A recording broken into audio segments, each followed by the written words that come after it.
শুরু হলো সব খবর। নিয়মিত এই আয়োজনে স্বাগত জানাচ্ছি আপনাদের সবাইকে। আমি দেবাশিস রঞ্জন সরকার।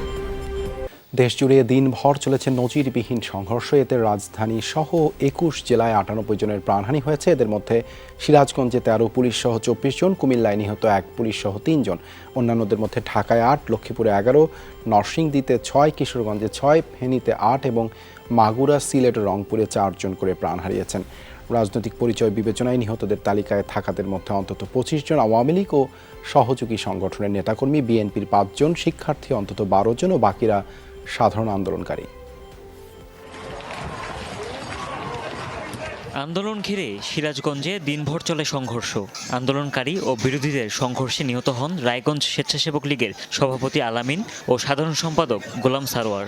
এছাড়াও জেলা যুবদলের সাংগঠনিক সম্পাদক রঞ্জু রহমান ও ছাত্রদল কর্মী সুমন আহমেদও প্রাণ হারায়। নরসিংদীর মাধবদীতে ঢাকা সিলেট মহাসড়ক অবরোধ করে আন্দোলনকারীরা। পৌরসভায় প্রবেশের চেষ্টা করলেই বিরোধীদের সাথে বাধে সংঘর্ষ। এক পর্যায়ে সংঘর্ষে চরদিঘলদি ইউপি চেয়ারম্যান আওয়ামী লীগ নেতা দেলোয়ার হোসেন শাহীন ও সদর উপজেলা স্বেচ্ছাসেবক লীগের সাবেক সভাপতি মনিরুজ্জামান নিহত হন। এছাড়াও হতাহতের আরও খবর পাওয়া গেছে। মাগুরাতে দুপক্ষের সংঘর্ষ ঘিরে প্রাণ ঝরেছে। মারা যান মেহেদী হাসান রাব্বি। রংপুরেও সংঘর্ষ ঘিরে মৃত্যুর ঘটনা ঘটেছে। দুপক্ষের সংঘর্ষে প্রাণ হারিয়েছে সিটি কর্পোরেশন কাউন্সিলর ও পরশু থানা আওয়ামী লীগের সাধারণ সম্পাদক হারাধন রায় ও তার ভাগ্নে কমল। এছাড়া নিহত হন মাসুম ও খসরু নামের মহানগর যুবলীগের ২ কর্মী। ফেনীতেও অসহযোগ আন্দোলন ঘিরে চলেছে ধাওয়া পাল্টা ধাওয়া। মহিপালে দুপক্ষের সংঘর্ষ ঘিরে প্রাণহানির ঘটনা ঘটে। সিলেটেও দুপক্ষের সংঘর্ষ হয়। গোলাপগঞ্জে আন্দোলনকারী ও বিরোধীদের সংঘর্ষে ঘটেছে হতাহতের ঘটনা। মুন্সিগঞ্জ শহরের সুপারমার্কেট এলাকায় জড়ো হয় আন্দোলনকারীরা। এই স্থানে বিরোধীরা অবস্থান নিলে বাধে সংঘর্ষ ঘটে, হতাহতের ঘটনা।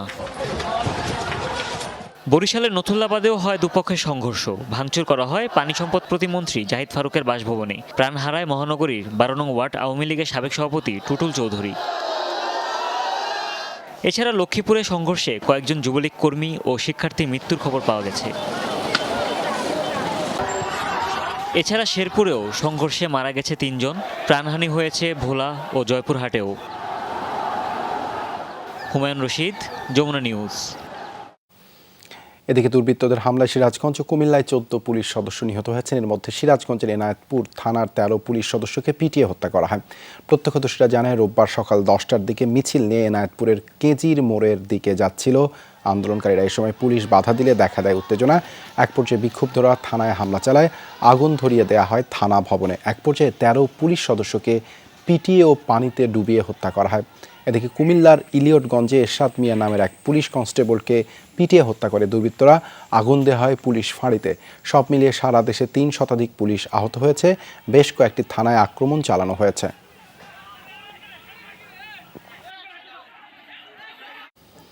অসহযোগ আন্দোলন ঘিরে দেশের বিভিন্ন স্থানে সংঘর্ষ এবং ধাওয়া পাল্টা ধাওয়া হয়েছে। ভাঙচুর, অগ্নিসংযোগ করা হয়েছে রাজনৈতিক দলের কার্যালয় সহ যানবাহনে। পরিস্থিতি নিয়ন্ত্রণে আনতে রাবার বুলেট ও সাউন্ড গ্রেনেড ছুড়েছে আইনশৃঙ্খলা বাহিনী। অসহযোগ কর্মসূচি ঘিরে ব্রাহ্মণবাড়িয়ায় সংঘাত। দফায় দফায় সংঘর্ষ হয়েছে দুপক্ষের। উত্তেজনা ছড়িয়েছে গ্রামেও। ভাঙচুর, অগ্নিসংযোগ করা হয় বেশ কিছু যানবাহন। গুলিবিদ্ধ সহ আহত হন অনেকে।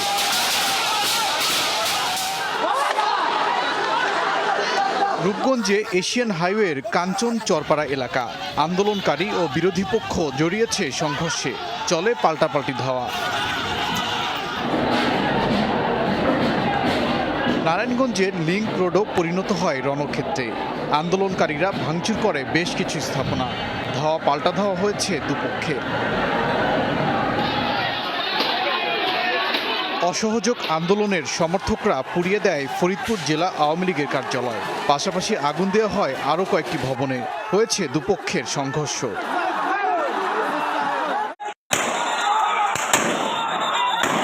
আন্দোলনকারীদের সাথে পুলিশের ধাওয়া পাল্টা ধাওয়া হয়েছে ঝিনাইদহে। পরিস্থিতি নিয়ন্ত্রণে টিয়ার শেল ও সাউন্ড গ্রেনেড ছোড়ে পুলিশ। রণক্ষেত্র দিনাজপুর সদর আসনের এমপি ও হুইপ ইকবালুর রহিমের বাড়িতে অগ্নিসংযোগ করা হয়েছে। আগুন দেওয়া হয়েছে পুলিশের গাড়িতেও।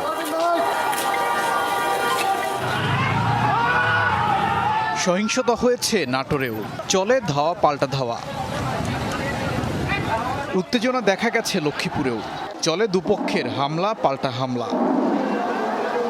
রণক্ষেত্র খুলনা নগরী, জেলা আওয়ামী লীগ কার্যালয়ের পাশাপাশি ভাঙচুর চালানো হয় জেলা পরিষদেও, আগুন দেওয়া হয় কয়েকটি গাড়িতে। উত্তাল চট্টগ্রাম নগরী, নিউ মার্কেট এলাকায় আন্দোলনকারীদের সাথে পুলিশের ধাওয়া পাল্টা ধাওয়া হয়, ছোড়া হয় টিয়ারশেল ও সাউন্ড গ্রেনেড।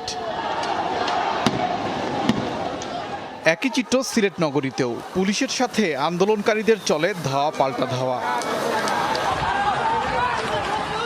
আন্দোলনকারী ও বিরোধী পক্ষের সংঘর্ষ হয়েছে চাঁদপুরে, ধাওয়া পাল্টা ধাওয়া আর ভাঙচুরে ছড়ায় উত্তেজনা। দিনভর উত্তাল ছিল ঝালকাঠি, পুলিশের সাথে আন্দোলনকারীদের সংঘর্ষ হয়েছে, আহত হয়েছে বেশ কয়েকজন। সহিংসতা ঘটেছে মানিকগঞ্জেও, আন্দোলনকারীদের সাথে পুলিশের ধাওয়া পাল্টা ধাওয়া হয়েছে, পরিস্থিতি নিয়ন্ত্রণে ছোড়া হয় টিয়ারশেল ও সাউন্ড গ্রেনেড।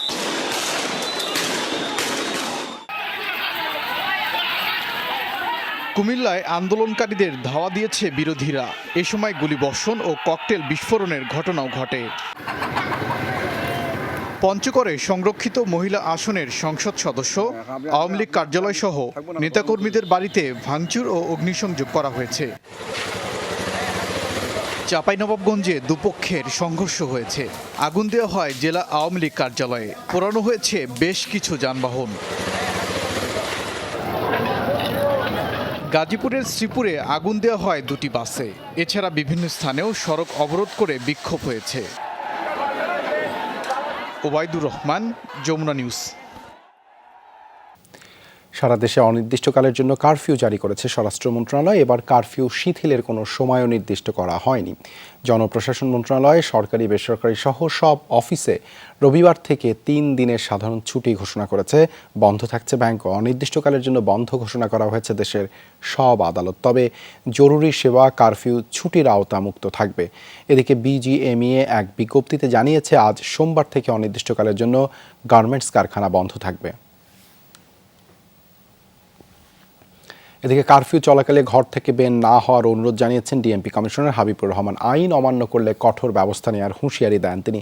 ডিএমপি মিডিয়া সেন্টারে সংবাদ সম্মেলনে তিনি দাবি করেন, এখন যারা রাজপথে হামলা ভাঙচুর করছে তারা সন্ত্রাসী ও জঙ্গি। সারা বাংলাদেশে কারফিউ চলছে। আমি ঢাকা মহানগরীবাসীকে সবিনয়ে অনুরোধ জানাতে চাই, তারা যেন কারফিউর নিয়মকানুন মেনে চলেন এবং কোনো অবস্থাতেই তারা যেন ঘর থেকে বাহির না হন। যে কোনো লোক যে কোনো অবস্থায় ঘরের বাইর হলে তার বিরুদ্ধে আইনগত ব্যবস্থা গ্রহণ করা হবে এবং সেক্ষেত্রে আমাদের যে ব্যবস্থা সেটি 100% জিরো টলারেন্স এবং 100% আইন অনুযায়ী পরিচালিত হবে। গ্রি-এসি, এতে আছে অ্যান্টিব্যাকটেরিয়াল ফিল্টার। এর ইনভার্টার টেকনোলজি বিদ্যুৎ খরচ বাঁচায়, তাই বিশ্বের 1 নম্বর এসি নির্মাতা গ্রি। যারা নাশকতা করছে তারা কেউই ছাত্র নয়, তারা সন্ত্রাসী বলে দাবি করেছেন প্রধানমন্ত্রী শেখ হাসিনা। এই সন্ত্রাসীদের শক্ত হাতে দমন করার জন্য দেশবাসীর প্রতি আহ্বান জানান তিনি। রবিবার গণভবনে নিরাপত্তা সংক্রান্ত জাতীয় কমিটির বৈঠকে এসব কথা বলেন সরকার প্রধান। সকালে কমিটির আহ্বায়ক প্রধানমন্ত্রী শেখ হাসিনার সভাপতিত্বে এই সভা শুরু হয়। সভায় উপস্থিত ছিলেন বিভিন্ন দপ্তরের মন্ত্রী, প্রতিমন্ত্রী, নিরাপত্তা উপদেষ্টা, সচিব, সেনা, নৌ, বিমান, পুলিশ, বিজিবি, কোস্টগার্ড, ফোর্সেস ইন্টেলিজেন্স ও এনএসআই এর প্রধান সহ এই কমিটির 29 জন সদস্য। তথ্য প্রতিমন্ত্রী মোহাম্মদ এ আরাফাত জানিয়েছেন, জনগণের সমর্থন না পেয়ে সন্ত্রাসী কর্মকাণ্ড চালাচ্ছে আন্দোলনকারীরা। আওয়ামী লীগ নেতাকর্মীরা চাইলে প্রতিহত করতে পারে, কিন্তু সরকার এখনও ধৈর্য ধরে আছে বলে জানান তিনি। বলেন, জানমালের নিরাপত্তায় প্রয়োজনে আইন প্রয়োগ হতে পারে। বিএনপির দাবির সাথে আন্দোলনকারীরা একাত্ম হয়েছে বলেও দাবি করেন তথ্য প্রতিমন্ত্রী। বলেন, এখন আর কোটা নয়, রাজনৈতিক আন্দোলন হচ্ছে। সংসদ ভবনের সাংবাদিকদের তিনি একথা বলেন। দেশের বর্তমান পরিস্থিতিতে নিরাপত্তা সংক্রান্ত জাতীয় কমিটির সাথে বৈঠক করেছেন সরকার প্রধান। উপস্থিত ছিলেন 3 বাহিনীর প্রধান ও তথ্য প্রতিমন্ত্রী সহ সংশ্লিষ্টরা। পরে সংসদ ভবনে তথ্য প্রতিমন্ত্রী সাংবাদিকদের বলেন, আন্দোলন এখন আর কোটা সংস্কারে নেই, রাজনৈতিক আন্দোলন চলছে। বিএনপির সাথে তারা একাত্ম হয়েছে বলেও জানান তিনি। এটা অর্জন করতে যাচ্ছে তারা সন্ত্রাস এবং সহিংসতার পথে। যদি তা না হয় তাহলে কেন বঙ্গবন্ধু মেডিকেল বিশ্ববিদ্যালয় আক্রমণ করতে হবে? এখন এটা হলো বিএনপি জামাতের যে সংঘাত এবং আমাদের আওয়ামী লীগের প্রতি রাজনৈতিকভাবে যে চ্যালেঞ্জ, তার মধ্যে যে সন্ত্রাস তারা করে, এটাকে রাজনৈতিকভাবে আমরা মোকাবেলা করব। তথ্য প্রতিমন্ত্রী বলেন, হত্যাকাণ্ডের সাথে কারা জড়িত তা জানতে তদন্ত করতে হবে। আগেই এর দায় সরকারকে দেয়া যায় না। এই লাশের উপর দিয়ে দাঁড়িয়ে কারা এটার সুবিধা এবং বেনিফিশিয়ারি নিয়েছে, মানুষকে উস্কে দিয়েছে, এবং কারা মানুষকে উস্কে দিয়ে এক ধরনের বিপথে পরিচালিত করেছে। আমরা জাতিকে, বিশ্বকে দেখাতে চাই যে সন্ত্রাসটা কারা করে, একটু দেখুক। প্রতিমন্ত্রী বলেন, সরকার আর কোনো সংঘাত চায় না, তাই এখনো ধৈর্য ধরে আছে। তবে জনগণের জানমালের নিরাপত্তা দেওয়াও সরকারের দায়িত্ব। অনেক জনসমর্থন সাধারণ মানুষকে ডাক দিলে, বঙ্গবন্ধু কন্যার ডাক দিলে তারাও রাস্তায় নামবে। কিন্তু আমরা সংঘাত এড়ানোর জন্য আমরা আলোচনার দরজা খোলা রেখেছি, আমরা সংঘাতে যেতে চাচ্ছি না। কিন্তু একই সাথে এটা বলতে চাই যে সন্ত্রাসীরা সন্ত্রাস করলে আইনের প্রয়োগও ঘটাতে হবে। মাননীয় প্রধানমন্ত্রী বলেছেন, এই সন্ত্রাসীদেরকে দমন করার জন্য জনগণের প্রতি উনি আহ্বান জানিয়েছেন। গুজব বন্ধের জন্য ফেসবুক বন্ধ রাখা হয়েছে বলেও জানিয়েছেন তথ্য প্রতিমন্ত্রী। এটা আপনাকে একটু বলি, বিএনপি রাসেল আহমেদ, যমুনা নিউজ, ঢাকা। আওয়ামী লীগ ধৈর্য ধরতে ধরতে শেষ সীমায় পৌঁছে গেছে। এই পরিস্থিতিতে দেশবাসীকে বিএনপি জামায়াতের জঙ্গিদের প্রতিহত করার আহ্বান জানিয়েছেন দলের সভাপতিমণ্ডলীর সদস্য জাহাঙ্গীর কবির নানক। রবিবার বিকেলে সভাপতির ধানমন্ডির রাজনৈতিক কার্যালয়ে দলের পক্ষে এক সংবাদ সম্মেলনে তিনি বলেন, সরকার পতনের দাবি ছাত্রদের নয়, বিএনপি জামায়াতের। তাই সকল হত্যা ও সহিংসতার দায় আন্দোলনকারীদেরকেই নিতে হবে। এদিকে রাজধানীর খামারবাড়িতে কৃষিবিদ পরিষদ ও কৃষিবিদ ইনস্টিটিউশনের যৌথ উদ্যোগে হয় শান্তি সমাবেশ ও মিছিল। কৃষি মন্ত্রণালয়ের কর্মকর্তা কর্মচারীরাও এতে যোগ দেন। দেশব্যাপী চলমান সহিংসতা ও হুমকির বিরুদ্ধে রাজাকার আলবদরদের এক দফার আন্দোলন মোকাবেলা করতে রাজপথে থাকার ঘোষণা দেন আওয়ামী লীগ সমর্থিত পেশাজীবী নেতারা।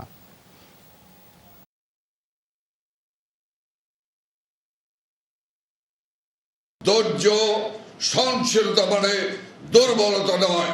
আমরা আপনার এই জঙ্গি গোষ্ঠীকে প্রতিরোধ করার জন্য আমরা দেশবাসীর কাছে উদাত্ত আহ্বান জানাচ্ছি। আমরা এখনো মনে করি আমরা শিক্ষার্থীরা এদের দ্বারা আর বিপদগামী হবে না, তারা ফিরে আসবে এবং আসতেই হবে, কারণ তারা বাংলাদেশকে ভালোবাসে। আমরা শান্তি চাই, আমরা সংলাপের মাধ্যমে শান্তি চাই। মাননীয় প্রধানমন্ত্রীর ডাক, যারা সন্ত্রাস করবে, সন্ত্রাসের মোকাবেলা আমরা অবশ্যই করব। সরকার পদত্যাগে যত বিলম্ব করবে তত বেশি ক্ষতি হবে দেশ ও জাতির, এই মন্তব্য করেছেন বিএনপি মহাসচিব মির্জা ফখরুল ইসলাম আলমগীর। দলের নেতাকর্মীদের এক দফা আন্দোলনের মার্চ টু ঢাকা কর্মসূচি সফল করার এবং নিজ এলাকায়ও আন্দোলন সংগ্রাম অব্যাহত রাখার আহ্বান জানান তিনি। গুলশানে বিএনপি চেয়ারপারসনের কার্যালয়ে সংবাদ সম্মেলনে বলেন, সরকার পরিকল্পিতভাবে সংঘাত সংঘর্ষ উস্কিয়ে দিচ্ছে। গণহত্যার পর এখন ত্রাসের মধ্যে দিয়ে গোটা দেশে নৈরাজ্য সৃষ্টি করা হচ্ছে বলেও দাবি করেন বিএনপি মহাসচিব। এদিকে সম্মিলিত পেশাজীবী পরিষদের সমাবেশ ঘিরে প্রেস ক্লাব এলাকা রণক্ষেত্রে পরিণত হয়। ত্রিমুখী সংঘর্ষে প্রায় 2 ঘন্টা উত্তপ্ত ছিল প্রেস ক্লাব সেগুন বাগিচা এলাকা। তত বেশি ক্ষতি হবে দেশের, জাতির, তত বেশি ক্ষতি হবে আওয়ামী লীগেরও রাজনৈতিক দল হিসেবে। আওয়ামী লীগ আজকে যে ভূমিকা অবতীর্ণ হয়েছে, এটা কি আওয়ামী লীগ? আমরা যে আওয়ামী লীগকে অতীতে চিনতাম সেই আওয়ামী লীগ তো এটা নয়। এখন এটা পাকিস্তানি হানাদার বাহিনীকেও ছাড়িয়ে গেছে। এখনও কি তাদের বোধোদয় হচ্ছে না? আমি সেজন্য বলছি যে আমি প্রে করি, প্রার্থনা করি তাদের সম্বিত ফিরে আসুক, জনগণের দাবি মেনে নিয়ে তারা সরে যাক।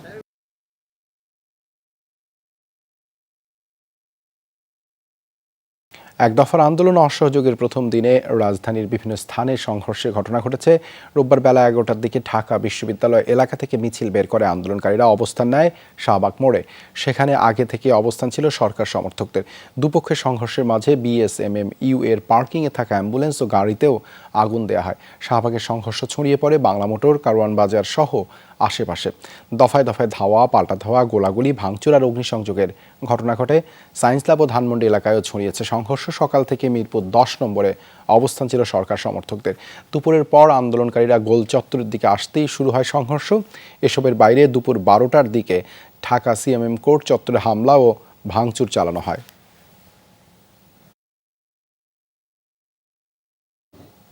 সংঘর্ষ হয়েছে উত্তরা, যাত্রাবাড়ি, বাড্ডা, প্রগতি সরণি, মিরপুর সহ আরও বিভিন্ন এলাকায়। প্রায় সব স্থানে আন্দোলনকারীদের সঙ্গে পুলিশ ও সরকার দলীয় পক্ষের সংঘাত সহিংসতা হয়।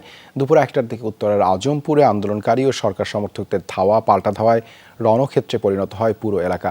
যাত্রাবাড়ি ও শনির আখড়ার দিকে দুপক্ষের সংঘর্ষে দাঁড়ায় একই পরিস্থিতি।